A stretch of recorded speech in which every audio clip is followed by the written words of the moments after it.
สวัสดีค่ะช่องเลขหวยไทยลาวสำหรับคลิปนี้นะคะก็ขอนำเสนอตัวเลขเกี่ยวกับตัวเลขวิ่ง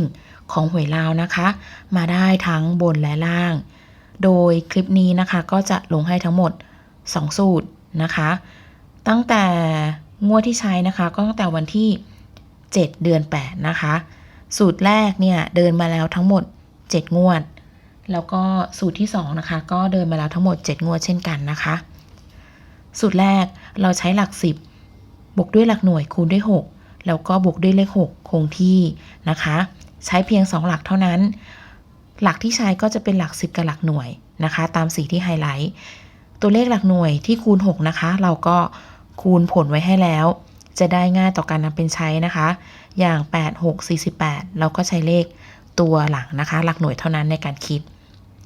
สำหรับใครที่เข้ามาดูนะคะตามสูตรไม่ทันก็สามารถกดแล้วก็หยุดได้นะคะแล้วก็ทวนสูตรได้พร้อมแล้วมาเริ่มเลยนะคะสำหรับงวดแรกหลัก10ก็คือเลข4หลักหน่วยคือเลข8นะคะ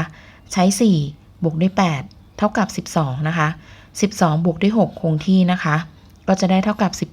18เราได้ออกมาเป็น5830นะคะ8ก็จะเข้าไปที่หลักร้อยงวดนี้เราใช้3บวกด้วย0นะคะมีค่าเท่ากับ3บวกด้วย6คงที่ได้เท่ากับ9นะคะผลออกมาเป็น5839เข้าไปที่หลักหน่วยค่ะต่อมาเราใช้3บวกด้วยหลักหน่วยคือเลข9นะคะใช้3บวกด้วย4มีค่าเท่ากับ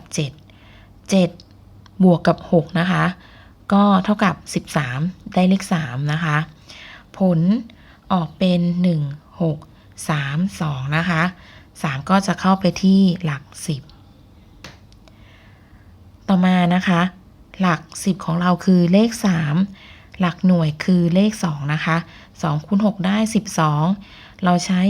3บวกด้วย2เท่ากับ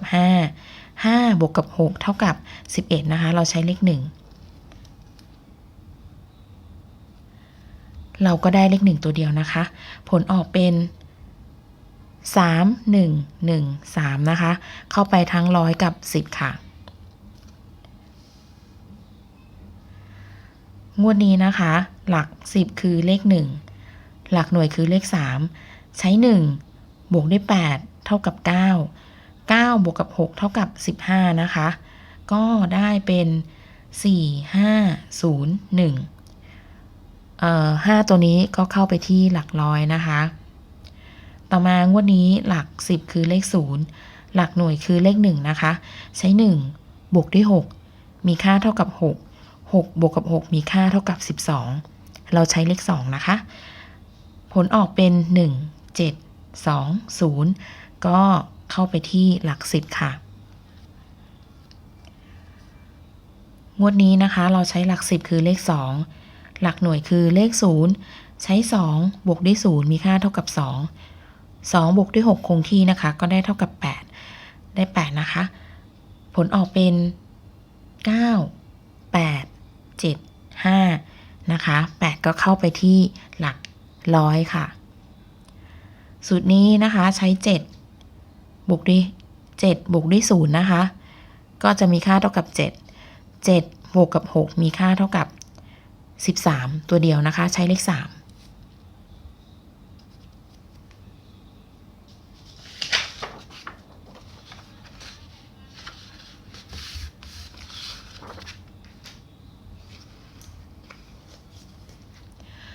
สูตรที่2นะคะใช้หลัก10คูณด้วย6ใช้หลักหน่วยนะคะคูณด้วย4แล้วก็บวกด้วย7คงที่นะคะเหมือนเดิมหลัก10กับหลักหน่วยนะคะคูณไว้ให้เรียบร้อยแล้วใช้ตัวหลังได้เลยนะคะงวดแรกเราใช้4บวกด้วย2นะคะ4บวกกับ2มีค่าเท่ากับ6บวกกับ7คงที่ได้13นะคะเราใช้เลข3ผลออกเป็น5830นะคะเข้าไปที่หลัก10งวดนี้ใช้8บวกด้วย0มีค่าเท่ากับ8บวกกับ7มีค่าเท่ากับ15นะคะใช้เลข5ผลออกเป็น5839 5ก็เข้าไปที่หลักพันค่ะ งวดนี้เราใช้8บวกด้วย6มีค่าเท่ากับ14ใช้4บวกด้วย7คงที่นะคะก็ได้เท่ากับ11ผลออกเป็น1 6 3 2นะคะเข้าไปที่หลักพันนะคะสูตรนี้ต่อมานะคะเราใช้เลข8บวกกับ8เท่ากับ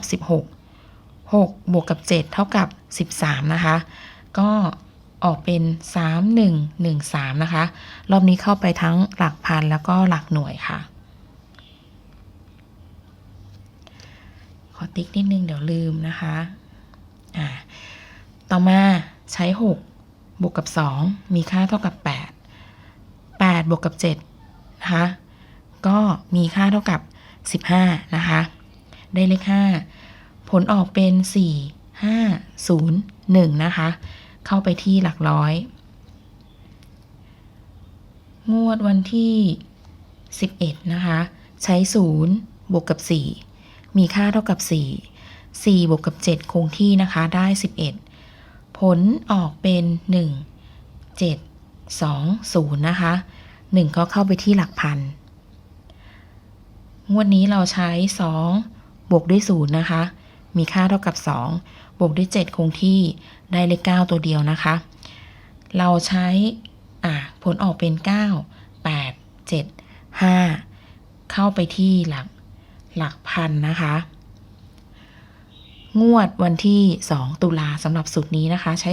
2บวกกับ0นะคะมีค่าเท่ากับ2บวก7คงที่ก็จะได้เป็น9นะคะสูตรนี้ได้เลข9ตัวเดียวค่ะ